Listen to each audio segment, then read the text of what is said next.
ഭയങ്കരമായിട്ട് അപലപിക്കാം. അങ്ങേയറ്റത്തെ അപലപനീയമായ ഞെട്ടിക്കുന്ന കാര്യമാണ് ഇവിടെ കേട്ടത്. കേരളത്തിന് തന്നെ ഒരു അപമാനമായിട്ടുള്ള കാര്യമാണ് അത്. ഒരു കുടുംബത്തിലെ 5ഓളം പേരെ ഒറ്റയടിക്ക് ഇല്ലാതാക്കിയ ഒരു അവസ്ഥ. എന്താണ് ഇതിന് പിന്നിലെന്ന് അന്വേഷിച്ച് കണ്ടുപിടിക്കേണ്ടതുണ്ട്. അയാളിതിനെ പ്രേരിപ്പിച്ച വികാരം എന്താണെന്നാണ് നമ്മൾ മനസ്സിലാക്കേണ്ടത്. കാരണം ഡ്രഗ് അഡിക്ഷനാണോ വേറെ എന്തെങ്കിലും ആയിരിക്കും, വല്ല മാനസിക രോഗമുണ്ടോ, ഈ കാര്യങ്ങളൊക്കെ അന്വേഷണം നടത്തിയിട്ട് തന്നെ അത് വെളിച്ചത്ത് കൊണ്ടുവരണം.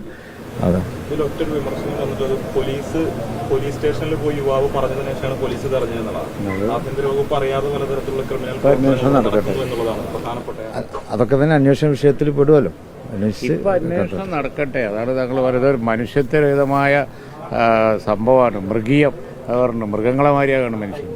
ഭയങ്കരമായിപ്പോയി. മൃഗങ്ങൾക്ക് അപമാനമാണ് ഈ പേര് പറഞ്ഞാൽ. ഒരു മൃഗവും ഇങ്ങനെ ചെയ്യൂല. ഭയങ്കരമായിപ്പോയി. വളരെ മോശമായ ഒരു സംഗതിയാണ്. അതിൻ്റെ മറ്റ് കാര്യങ്ങളിലേക്ക് പോണതിന് മുമ്പ് എന്താ കാരണം എന്ന് കണ്ടുപിടിക്കണം. താങ്കൾ പറഞ്ഞ പോലെ ഡ്രഗ് ആണെങ്കിൽ ഡ്രഗ് ഒരു സാമൂഹിക വിപത്താണ്. അതന്നെയാണോ എന്നറിയില്ല. പക്ഷെ എന്തായാലും കേരളത്തിൽ മയക്കുമരുന്ന് ഒരു വലിയ വിഷയം തന്നെയാണ്. അതിൽ ഗവൺമെൻറ്റിന് ഉത്തരവാദിത്തമുണ്ട്. ഒരു കൊല അറിഞ്ഞോ അറിഞ്ഞില്ലേ എന്നുള്ളതല്ല. കൊലകൾ ഇനിയും നടക്കും, നടന്നുകൊണ്ടിരിക്കുകയാണ് ഈ മയക്കുമരുന്ന് ഇങ്ങനെ പോയാൽ.